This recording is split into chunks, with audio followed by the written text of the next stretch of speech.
Hi అండి, welcome to Python life YouTube channel. Previous క్లాస్లో Azure storage service గురించి theory చెప్పాను కదా, అండ్ అలాగే స్టోరేజ్ అకౌంట్ని ఎలా క్రియేట్ చేయాలో చెప్పాను. సో ఇప్పుడు పర్టికులర్ స్టోరేజ్ సర్వీస్ని యూజ్ చేసి రిసోర్సెస్ని ఎలా క్రియేట్ చేయాలో ప్రాక్టికల్గా చూద్దాం, ఓకేనా? సో ఇక్కడ నేను స్టోరేజ్ అకౌంట్లోకి వెళ్తున్నాను. ఆల్రెడీ మనం ఒకటి క్రియేట్ చేసాం కదా స్టోరేజ్ అకౌంట్. సో ఇప్పుడు దానిలోకి వెళ్దాం. డేటా వేర్ హౌస్ అని చెప్పింది కదా. సో ఇక్కడ మనకి మల్టిపుల్ స్టోరేజ్ సర్వీసెస్ అనేవి ఉన్నాయి. ఏంటి? Containers, file shares, queues, tables అని చెప్పి ఉన్నాయి కదా. సో ఫస్ట్ మనము కంటైనర్స్లోకి వెళ్దాం. సో ఇక్కడ ప్లస్ కంటైనర్ అని చెప్పి ఆప్షన్ కనిపిస్తుంది కదా. సో దీనిపైన క్లిక్ చేయండి. క్లిక్ చేస్తే ఇక్కడ న్యూ కంటైనర్ నేమ్ అనేది అడుగుతుంది. సో నేను ఇక్కడ టెస్ట్ బ్లాబ్ స్టోరేజ్ అని చెప్పి ఇస్తున్నాను నేమ్. సో డైరెక్ట్గా ఇక్కడ క్లిక్ ఆన్ క్రియేట్ పైన క్లిక్ చేస్తున్నాను. సో నాకేంటి ఇక్కడ సక్సెస్ఫుల్గా టెస్ట్ బ్లాబ్ స్టోరేజ్ అనేది క్రియేట్ అవ్వడం జరిగింది. సో ఇప్పుడు నేను ఇక్కడ ఎనీ కైండ్ ఆఫ్ ఇన్ఫర్మేషన్ని స్టోర్ చేయొచ్చు, ఓకేనా? లైక్ ఇమేజెస్ కావచ్చు, వీడియోస్ కావచ్చు, ఫైల్స్ కావచ్చు, ఎలాంటి డేటానైనా నేను ఇక్కడ అప్లోడ్ చేసుకోవచ్చు. సో చూద్దాం. వన్స్ ఈ టెస్ట్ బ్లాబ్ స్టోరేజ్ రిసోర్సెస్లోకి వెళ్దాం. సో ఇక్కడ మనకి అప్లోడ్ అనే ఆప్షన్ కనిపిస్తుంది కదా. సో ఇక్కడ అప్లోడ్ పైన క్లిక్ చేస్తే ఇక్కడ మనం మన సిస్టంలో నుంచి ఎలాంటి ఫైల్ అయినా మనం ఇక్కడ అప్లోడ్ చేసుకోవచ్చు, ఓకేనా? ఫర్ ఎగ్జాంపుల్ నేను ఇక్కడ బ్రౌజ్ ఫర్ ఫైల్స్ ఏదైనా ఇప్పుడు comments.py అని చెప్పి ఒక ఫైల్ని స్టోర్ చేయాలి అనుకుంటున్నాను. సో ఇక్కడ అప్లోడ్ చూడండి, comments.pyని అప్లోడ్ చేస్తున్నాను ఆ ఫైల్ని. చూడండి, ఈ రకంగా నేను టెస్ట్ బ్లాబ్ స్టోరేజ్లో ఎలాంటి డేటానైనా స్టోర్ చేసుకోవచ్చు. లైక్ .html కావచ్చు, .js కావచ్చు, అండ్ ఇమేజెస్ కావచ్చు, వీడియోస్ కావచ్చు, ఎలాంటి డేటానైనా మనం ఇక్కడ అప్లోడ్ చేసుకోవచ్చు. సో ఇది బ్లాబ్ స్టోరేజ్ గురించి. ఈ రకంగా మనం బ్లాబ్ స్టోరేజ్ సర్వీస్ని యూజ్ చేసి రిసోర్స్ని క్రియేట్ చేయడం అనేది జరుగుతుంది, ఓకేనా? సో నెక్స్ట్ వచ్చేసి file share storage resource. So ఇక్కడ ఫైల్ షేర్ అనే ఆప్షన్ కనిపిస్తుంది కదా. సో దీనిలోకి వెళ్దాం నెక్స్ట్. సో ఇప్పుడు ఏంటి, జస్ట్ బ్లాబ్ స్టోరేజ్ గురించి చూసాం కదా. సో ఇప్పుడు ఫైల్ షేర్ రిసోర్స్ గురించి చూద్దాం. సో ఇక్కడ ప్లస్ ఫైల్ షేర్ అనే ఆప్షన్ కనిపిస్తుంది కదా. సో దీన్ని క్లిక్ చేయండి. సో ఇక్కడ మనకి ఏంటి, నేము, యాక్సెస్ టైర్ ఇవన్నీ అడగడం అనేది జరుగుతుంది, కొన్ని ప్రాపర్టీస్. సో ఇక్కడ నేను ఫైల్ షేర్స్ అని చెప్పి నేమ్ అనేది ఇస్తున్నాను. లైక్ ఫైల్ షేర్స్ కావచ్చు, ఏదైనా ఫైల్ సిస్టమ్ అని చెప్పి ఇస్తున్నాను నేమ్ అనేది. And access tier as it ఈస్గా అలానే ఉంచుతున్నాను. అండ్ పర్ఫార్మెన్స్ ఇవన్నీ కూడా యాజ్ ఇట్ ఈస్గా అలానే ఉంచుతున్నాను. అండ్ నెక్స్ట్ ఇక్కడ మనకి బ్యాకప్ అనే ఆప్షన్ కనిపిస్తుంది కదా. సో దీనిలోకి వెళ్తున్నాను. సో ఇక్కడ బ్యాకప్ అనేది ఎందుకు యూజ్ అవుతుంది అంటే, బ్యాకప్ అనేది చాలా ఇంపార్టెంట్. ఒక VMలో, ఒక వర్చువల్ మెషిన్లో డేటా వర్క్ అవ్వకపోయినా డేటా బ్యాకప్ ఉంటే మన అప్లికేషన్ అనేది రన్ అవుతుంది. బ్యాకప్ పాలసీని మనం ఇక్కడ క్రియేట్ చేయొచ్చు, ఓకేనా? ఎవ్రీడే బ్యాకప్ అవ్వాలా డేటా అనేది, ఆర్ ఎవ్రీ వీక్ అవ్వాలా అనేది మనం ఇక్కడ క్రియేట్ చేసుకోవచ్చు.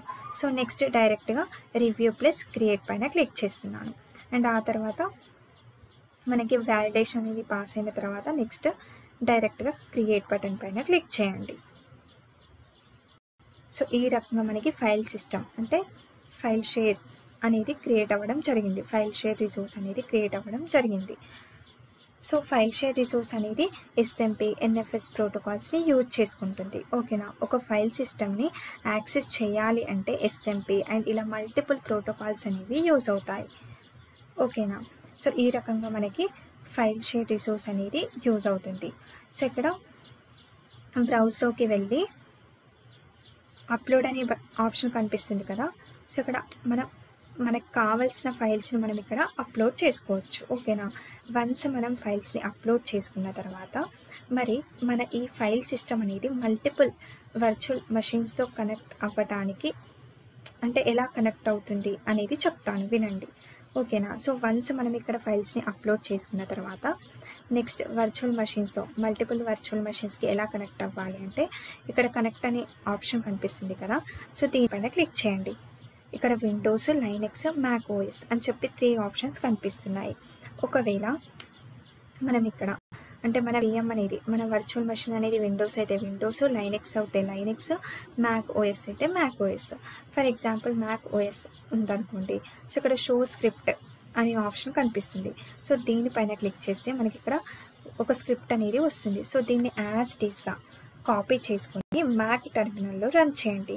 వన్స్ అది ఎగ్జిక్యూట్ అయ్యాక ఫైల్ షేర్ రిసోర్స్తో కనెక్ట్ అవ్వడం అనేది జరుగుతుంది VM. ఓకేనా. సో ఈ రకంగా మనకి మ్యాక్ ఓఎస్ అనేది ఉంది. నెక్స్ట్ ఇక్కడ విండోస్ చూద్దాం. ఫర్ ఎగ్జాంపుల్ ఒకవేళ మన వర్చువల్ మెషిన్ అనేది విండోస్ అయిందనుకోండి. సో అప్పుడు విండోస్లోకి వచ్చి ఇక్కడ మనకి షో స్క్రిప్ట్ అనే ఆప్షన్ కనిపిస్తుంది కదా. సో దీన్ని క్లిక్ చేయండి. సో ఇక్కడ మనకి ఈ డేటా అంతా కనిపిస్తుంది, ఈ స్క్రిప్ట్. సో ఈ ఎంటైర్ స్క్రిప్ట్ని కాపీ చేసి పవర్ షెల్లో పేస్ట్ చేయండి యాజ్ ఇట్ ఈస్గా ఈ ఎంటైర్ స్క్రిప్ట్ని. అప్పుడు ఫైల్ షేర్ రిసోర్స్ అనేది మన VMతో కనెక్ట్ అవ్వడం అనేది జరుగుతుంది. సో ఈ రకంగా మనం ఈ ఫైల్ షేర్స్ రిసోర్స్లో డేటాని ఫైల్స్ని అప్లోడ్ చేసుకున్న తర్వాత మన వర్చువల్ మెషిన్స్తో కనెక్ట్ అవ్వచ్చు. ఓకేనా. సో ఈ రకంగా మనము వర్చువల్ మెషిన్స్తో కనెక్ట్ అవ్వడం అనేది జరుగుతుంది. సో ఇది ఫైల్ షేర్ రిసోర్స్ గురించి. అండ్ నెక్స్ట్ వన్ ఏంటి, క్యూస్ ఉంది కదా. సో క్యూస్ అనేది ఎలా యూజ్ అవుతుందో చెప్తాను. సో ఇక్కడ ఫైల్ షేర్స్ అనే ఆప్షన్ అయిపోయింది. Next queues. సో ఒకవేళ అప్లికేషన్ అనేది లాట్స్ ఆఫ్ మెసేజెస్ని క్యూస్ని యాడ్ చేయాలి అనుకుంటే మనకి ఇక్కడ ప్లస్ క్యూ అనే ఆప్షన్ కనిపిస్తుంది కదా. సో దీన్ని క్లిక్ చేయండి. ఇక్కడ మనకి క్యూ నేమ్ అనేది అడుగుతుంది. సో నేను ఇక్కడ డేటా వేర్ హౌస్ అదే అప్లికేషన్ నేమ్ ఇస్తున్నాను, హౌస్ 001 అని చెప్పి ఇస్తున్నాను. ఇప్పుడు జస్ట్ ఓకే పైన క్లిక్ చేయండి. ఇప్పుడు మనకి క్యూ అనేది క్రియేట్ అయిపోయింది. సో ఇప్పుడు మనం దీనిలోకి వెళ్దాం. సో ఇక్కడ మనము ఈ క్యూ రిసోర్స్లోకి వెళ్ళి మల్టిపుల్ మెసేజెస్ని మనం ఇక్కడ మాన్యువల్గా కూడా యాడ్ చేసుకోవచ్చు. యాడ్ మెసేజ్ అని ఉంది కదా. సో ఈ రకంగా మనం మెసేజెస్ని యాడ్ చేసుకోవచ్చు. అప్లికేషన్కి రిక్వెస్ట్లు వస్తే క్యూ వైజ్గా ప్రాసెస్ అనేది చేస్తూ వెళ్తుంది, అంటే 1 by 1 ప్రాసెస్ అనేది చేస్తూ వెళ్తుంది. సో ఈ రకంగా మనకి క్యూ స్టోరేజ్ సర్వీస్ అనేది ఉంది. అండ్ నెక్స్ట్ వన్ వచ్చేసి టేబుల్ కదా. సో టేబుల్ని ఎలా క్రియేట్ చేయాలి అనేది చూద్దాం. సో ఇక్కడ ప్రజెంట్ ఇప్పటివరకు అయితే మనకి ఇక్కడ ఎలాంటి టేబుల్ డేటా అనేది లేదు కదా. సో ఇక్కడ ప్లస్ టేబుల్ అనే ఆప్షన్ కనిపిస్తుంది కదా. సో ఇక్కడ క్లిక్ చేయండి. ఇక్కడ టేబుల్ నేమ్ అనేది ఇవ్వండి. సో ఏదైనా ఒక టేబుల్ నేమ్. సో నేను ఇక్కడ టెస్ట్ 1 2 3 4 అని చెప్పి 1 2 3 4 టేబుల్ అని చెప్పి ఇస్తున్నాను. సో ఇప్పుడు ఓకే పైన క్లిక్ చేయండి. సో మనం ఏంటి ఇక్కడ టేబుల్ నేమ్ అనేది యాడ్ చేసాం. బట్ టేబుల్ నేమ్ అనేది యాడ్ చేసాం, బట్ టేబుల్ లోపల ఎలాంటి ఎంటిటీస్ని మనం ఇంకా యాడ్ చేయలేదు. ఓకేనా. సో ఎంటిటీస్ని కూడా మనము యాడ్ చేయవచ్చు. సో దానికన్నా ముందు ఇక్కడ మనకి స్టోరేజ్ బ్రౌజర్ అనే ఆప్షన్ కనిపిస్తుంది కదా. సో ఈ స్టోరేజ్ బ్రౌజర్ అనేది ఎందుకు యూజ్ అవుతుందో చూద్దాం. సో ఇక్కడ స్టోరేజ్ బ్రౌజర్ అనేది ఏం చేస్తుంది అంటే స్టోరేజ్ అకౌంట్లో క్రియేట్ చేసిన మొత్తం రిసోర్సెస్ని స్టోరేజ్ బ్రౌజర్ అనేది మనకి చూపిస్తుంది. ఓకేనా.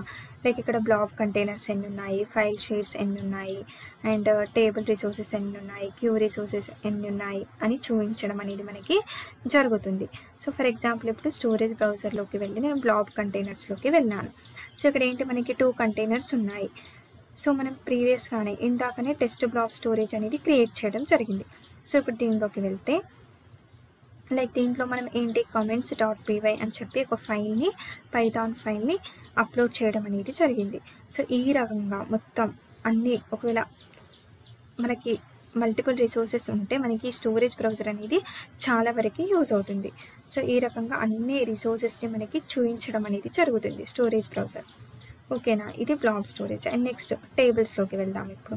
సో టేబుల్స్లో ఏంటి మనము జస్ట్ టెస్ట్ 1 2 3 4 టేబుల్ అని చెప్పి ఒక టేబుల్ని క్రియేట్ చేసాం. సో ఈ టేబుల్లోకి వెళ్తే మనకి లోపల ఎలాంటి ఎంటిటీస్ అనేవి లేవు కదా. సో ఇప్పుడు మనం ఎంటిటీస్ని యాడ్ చేద్దాం. సో ఎంటిటీస్ని ఎలా యాడ్ చేయాలి అంటే ఇక్కడ యాడ్ ఎంటిటీ అనే ఆప్షన్ కనిపిస్తుంది కదా. సో దీనిపైన క్లిక్ చేయండి. క్లిక్ చేస్తే ఇక్కడ ప్రియారిటీ నేమ్, టైప్, వాల్యూ అనేది అడుగుతుంది. సో ఫర్ ఎగ్జాంపుల్ నేను ఇక్కడ కస్టమర్స్ అని చెప్పి వాల్యూని తీసుకున్నాను. అండ్ ఇక్కడ ఇన్సర్ట్ అనే ఆప్షన్ కనిపిస్తుంది కదా. సో ఎంటిటీని డైరెక్ట్గా యాడ్ చేసి ఇలా ఇన్సర్ట్ చేయాలి. సో ఈ రకంగా మనకి సక్సెస్ఫుల్గా మనకి ఎంటిటీ అనేది టేబుల్లో యాడ్ అవ్వడం జరుగుతుంది. సో ఈ రకంగా మనం టేబుల్ని క్రియేట్ చేసి ఎంటిటీస్ని యాడ్ చేయడం అనేది జరుగుతుంది. ఓకేనా.